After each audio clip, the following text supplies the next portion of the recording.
کہاں ہے مسجدوں کے متولی؟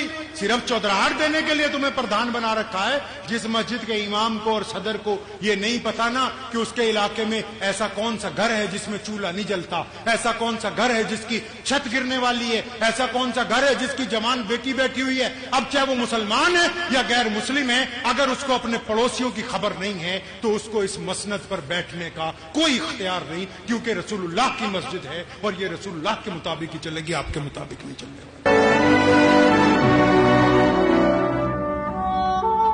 اب میری اس بات سے کچھ مولوی نہ ناراض ہو جانا. آپ نے سنا ہوگا رمضان میں بہت سے لوگ چندہ کرنے آتے ہیں. ہاں جی آتے ہیں نا، تو وہ اچھے لوگ ہیں، ان کو انکار نہیں کرنا چاہیے. لیکن رسول اللہ صلی اللہ علیہ وسلم نے کیا سنت اپنائی؟ انہوں نے ابو بکر صدیق رضی اللہ عنہ کو کہا کہ زکوٰۃ اکٹھی کر کے لاؤ. کہاں اکٹھی کر کے لانی ہے؟ مسجد میں. کہاں؟ مسجد میں. واٹس ایپ یونیورسٹی والے کہتے ہیں کہ 1930-40 میں جب تیل نکلا تو عرب امیر ہو گئے، لیکن اسلام کی تاریخ یہ کہتی ہے، یہ کرتبہ کی جامع مسجد جو اسپین میں بنی ہے، اندلس میں، یہ سلجوکیوں کے بڑے بڑے محل، یہ سلطنت عثمانیہ کی فلک شغاف عمارتیں، یہ پوری کائنات کے اندر بہترین مسلمانوں نے نظام یہ تیل نکلنے کے بعد نہیں آیا. رسول اللہ نے کہا تھا زکوٰۃ اکٹھی کرو، اس کو مسجد میں لاؤ. پھر یا رسول اللہ کیا کرنا ہے؟ پہلے دیکھو قریب میں کون غریب ہے، ہم اس کو اتنا امیر کریں کہ اگلے سال وہ بھی زکوٰۃ دینے والا ہو.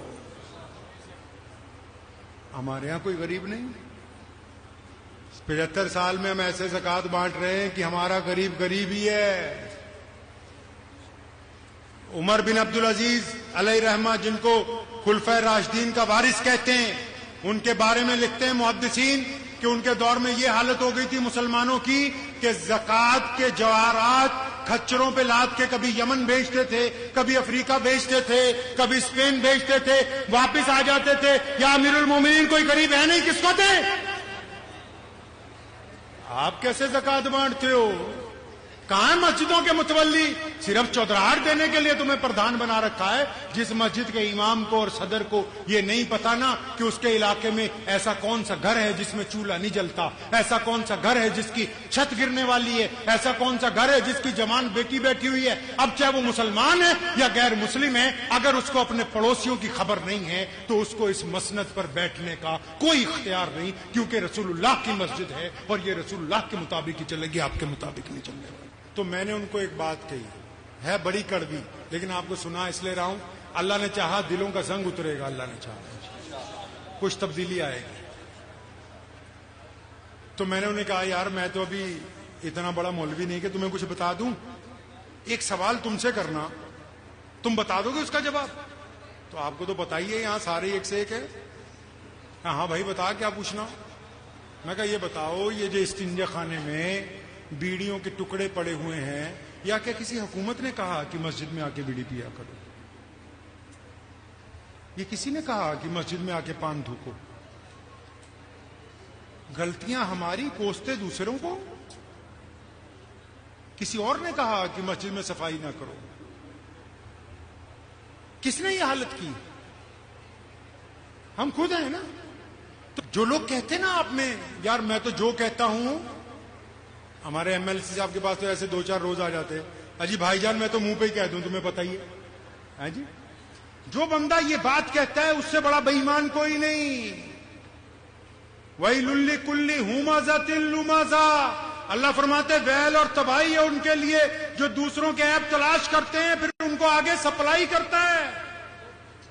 اس کا اتنا چھوٹا دل ہے کہ اپنے بھائی کی ذرا سی برائی، اپنے دوست کی، اپنے محلے کی ذرا سی چیز دل میں نہیں رکھ سکتا، اور یہ جھوٹ بولتا ہے. اگر یہ سچ بولنے والا ہوتا نا تو یہ اپنے دوست کو کہتا کہ میں فلاں دن تیرے گھر گیا تھا، تیری بہن پہ گندی نگاہ ڈالی تھی. اس میں سچ بولنے کی ہمت نہیں ہے، یہ جھوٹ بولتا ہے.